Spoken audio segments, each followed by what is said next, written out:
Hello viewers, welcome to my zoology. In this video, let us try to have a clear idea about the different veins present in the human body. Veins are blood vessels that carry blood towards the heart. Usually, it carries the poorly oxygenated blood, but pulmonary veins are an exception. They carry oxygen rich blood from our lungs back to our heart, especially in the left auricle of the heart. Structurally, veins are with thinner muscular lining and they are provided with valves to maintain unidirectional flow of blood. Veins in our legs fight gravity to push blood up towards the heart. The two largest veins are the superior vena cava and the inferior vena cava. The superior vena cava collect all the poorly oxygenated blood coming from the region upper to the heart and pour it into the right atria, while the inferior vena cava that collects all the poorly oxygenated blood from the veins which come from the lower portions of the body, which are below the heart, and pour it directly into the right atria of the heart. In the head and in the upper parts of the body, the main function of the vein is to return blood to the heart for the removal of carbon dioxide and for the process of reoxygenation, which will be brought about by transport from the heart to the lungs. A pair of internal jugular veins, along with a pair of external jugular veins, are responsible for receiving majority of the blood coming from the brain. The two narrow external jugular drains blood from the scalp and the more superficial parts of the face. The blood coming from the jugulars drain into the brachiocephalic vein. The subclavian veins from the arms also terminate in the brachiocephalic vein. The large superior vena cava is the end point of all the poorly oxygenated blood coming from the brain, the parts upper than the heart, and the arms to pour it into the right atria of the heart. From the lower arm, the radial vein and the ulnar vein drain blood from the hands up through the arm, reaching together in the brachial vein, making way up to the axillary vein in the shoulder before passing through the subclavian on its way to the heart.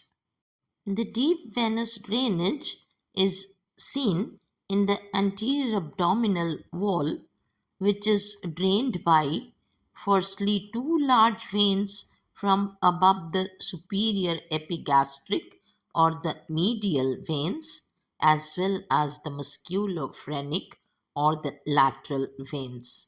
Secondly, two more large veins from below the inferior epigastric and the deep circumflex iliacs. Then, thirdly, the small tributaries of the intercostal, the subcostal, and the lumbar veins. Then it comes to the superficial venous drainage.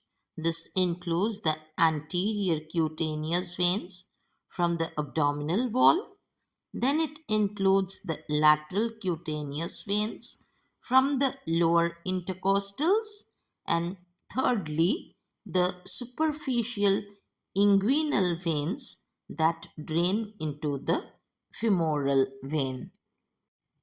Perforator veins are small veins that carry blood from the superficial veins to the deep veins.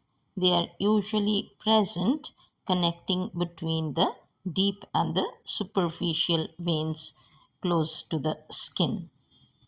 There are some unpaired veins which are called the agygous veins. They are present mostly on the right side of the body, which carries blood upward through one's diaphragm and the mediastinum, that is the space between the pleural sacs which cover the lungs. While there is the hemizygous vein and its accessory parts on the left of the body. This is considered as tributaries of the agygous vein, and it's the agygous that connects to the superior vena cava. Next, we come to the special portal veins. This is the hepatic portal vein. The veins starting from the stomach and intestines first enter the liver as a combined hepatic portal vein.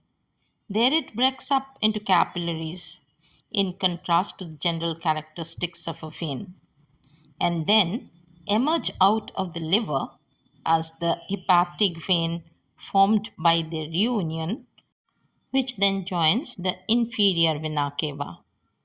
Then there is a single suprarenal vein drawing from each adrenal. The left suprarenal drains into the left renal vein, while the right suprarenal vein drains directly into the inferior vena cava. The gonadal veins are paired structures that drain the ovaries in the female and the testis in the males. It's called the testicular vein in males and the ovarian veins in the females. Several small veins in the lower leg terminate in the popliteal vein located behind the knee, which in turn drain into the large femoral vein in the upper leg. Then, near the hip joint, the femoral vein becomes external iliac. It then joins with the smaller internal iliac, becoming the common iliac vein. A large saphenous vein runs from the foot all the way to the hip joint. The left and the right iliac veins join together and drain into the inferior vena cava. Several blood vessels drain into the inferior vena cava on its way to the heart. The longest vein in our body is the superficial vein called the great saphenous vein. It runs all the way from our ankle to our thigh in each of the two legs. At the feet, there are dorsal venosus arch with dorsal digital and a deep plantar vein too.